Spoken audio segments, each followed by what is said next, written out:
বাংলাদেশে একটা নির্বাচন ব্যবস্থা গড়ে তোলা নিয়ে 5 বছর পর পর আন্দোলন সংগ্রাম জ্বালাও পোড়াও, তাতে আলটিমেটলি ক্ষতি কিন্তু দেশের হয়েছে। যখন প্রতি 5 বছর পর পর ধরেন হরতাল অবরোধ হয়, গাড়িতে আগুন জ্বলে, মিল ফ্যাক্টরিতে বোমাবাজি হয়, ধ্বংস হয়, তখন আমাদের বিদেশি বিনিয়োগকারীরা কিংবা যারা বাংলাদেশে আসতে চায় ব্যবসা বাণিজ্যের উদ্দেশ্যে, তারা মনে করে যে বাংলাদেশ একটা অস্থিতিশীল রাষ্ট্র, প্রতি 5 বছর পর পর এরকম সংঘাত হয়।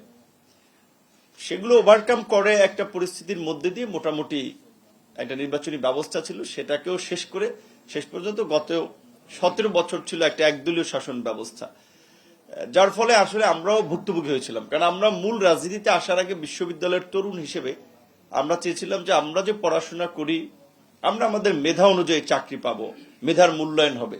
এই দাবিতে আন্দোলন করতে গিয়ে আমি রক্তাক্ত হয়েছি, আমার যারা সহকর্মী ছিলেন তারা আহত হয়েছেন, কিন্তু আমরা আমাদের আসলে লক্ষ্য উদ্দেশ্য থেকে বিচ্যুত হই নাই, যার ফলে শেষ পর্যন্ত একটা ছাত্র আন্দোলন 2018 সালের 17 ফেব্রুয়ারি থেকে শুরু করে সেটা 4 অক্টোবর আনুষ্ঠানিক প্রজ্ঞাপন প্রথম এবং দ্বিতীয় শ্রেণীর চাকরিতে কোটা বাতিল হওয়ার মধ্যে দিয়ে আমাদের আন্দোলনটার সমাপ্তি হয়।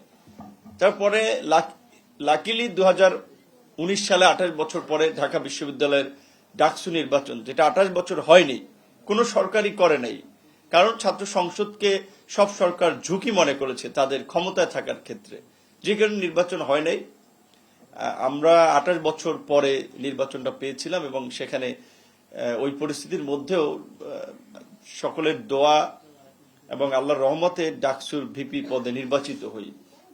নির্বাচনের পরে বিশেষ করে অনেকে ওয়েলকাম করেছে, অনেকে অ্যাপ্রিসিয়েট করেছে, আবার যখন কিছু ঝামেলা দেখেছে আবার তারা সংযোগ বিচ্ছিন্ন করেছে, দূরে থেকেছে। মাঝখানে এই সংবর্ধনা আমি নিতে চাই নাই, কারণে যে এই ভিপি হওয়ার পরে গলাচিপার থেকে আমাকে বেশ কিছু পলিটিক্যাল একাডেমিক শিক্ষক লোক তারা যোগাযোগ করে বলল যে আমরা দলমত নির্বিশেষে একটা সংবর্ধনা দিতে চাই। তো মাঝখানে আবার সে সময় যেহেতু বিভিন্ন ঘটনাকে কেন্দ্র করে সরকারি দলের ছাত্র সংগঠন ছাত্রলীগের মুখোমুখি অনেক ঘটনা হয়েছে, তো একটা ঝামেলার কারণে তখন তারা পিছু হটেছে। তো স্বাভাবিকভাবেই এই ধরনের এই সংগঠন তারা একটু বিশেষ করে ক্ষমতাসীনদের আশপাশে থাকতে পছন্দ করে, জেলা সমিতি উপজেলা সমিতি এগুলো।